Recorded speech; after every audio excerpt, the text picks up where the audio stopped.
We're going to start tonight, though, with Pete Suratos live near the Russian River, where the storm again turned deadly. And Pete, I understand this morning dive teams found the body of a woman whose car was submerged in the floodwaters. It's just so tragic.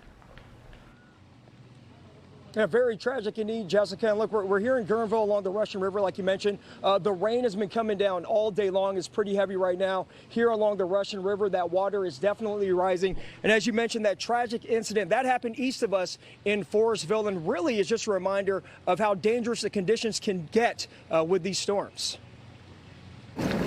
This was the scene in Forestville this morning as first responders located a car stuck in floodwaters along Trenton-Hillsburg Road with a body of a driver still trapped inside. The driver has been identified as 43-year-old Daphne Fontino of Ukiah.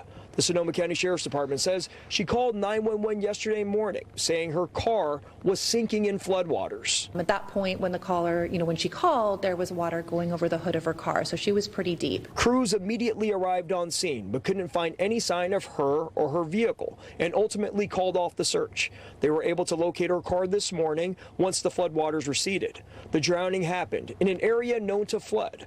Authorities say it's a tragic reminder of the dangers of driving through flooded-out roadways. Floodwaters on roads are very, very dangerous, and looks can be deceiving. So even a little bit of flowing water can push your car.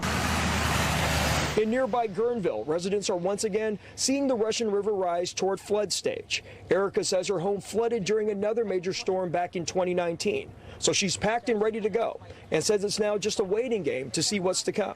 The concern for us is always the tides after, low tide, high tide. How is the fall down from all of the hills coming down after the rain? Other residents like Steve are also prepared, but admits it's been frustrating due to the unpredictable nature of these storms. So far, we've been lucky, but then you start to get complacent. Next thing you know, it underpredicts it, and you're on the other side of it. Okay, let's take you back out here live to the Russian River in Guerneville. Now, I took a look at the latest numbers. Current river levels at about 4 p.m. It looks to be just a shade under 28 feet. Now, to hit flood stage, it would be 32 feet. Of course, those numbers can fluctuate as we've seen over the past week, so that's why residents are continuing to stay prepared. We're live in Guerneville. Pete Suratos, NBC Bay Area News.